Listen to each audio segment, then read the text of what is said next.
காலையில இவனால 5 கிலோமீட்டர் ஓட வேண்டியிருக்கு. கடை வாங்கினேன் பூரா ஓட்டப்பந்தயத்துல சேருங்க, கப்பு வாங்கிடலாம். ஐயோ, இந்த ஊருக்குள்ள மொத்தமே 4 தெரு தானே இருக்கு. இதே ஒரு மனுஷன் எத்தனை தடவை சுத்தி சுத்தி வருவான். முடியலையே, மூச்சு வாங்குது. நல்ல ஓட்டம். இவர் காப்பாத்துவாரு.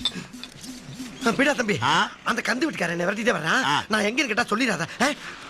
சொல்ல மாட்டேன். என்ன ஏமாத்தினா உன் பொண்டாட்டி புள்ள எல்லாம் கை வச்சிருவேன். டேய், இந்த பக்கம் சமரசம் பையன் வந்தானே, எங்கடா? அண்ணே, உங்களை தேடி ஒருத்தர் வந்திருக்காரு. யாரு?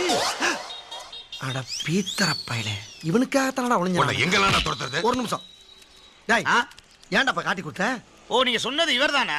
அண்ணே, எது நடந்தாலும் கடைக்கு முன்னால நடந்தா நல்ல கூட்டம் கூடும். அதை வச்சு நாளை வியாபாரம் ஆகும்ல, எல்லாம் நன்மைக்கு தானே அண்ணே. உனக்கு நன்மையாடா இது? அங்க என்னடா பேச்சு? ஆமா, இங்க என்ன பேச்சு? வாங்க நம்ம ஆரம்பிப்போம். ஸ்டார்ட் பண்ணுங்க சார்.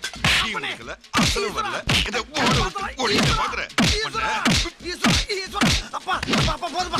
அப்பா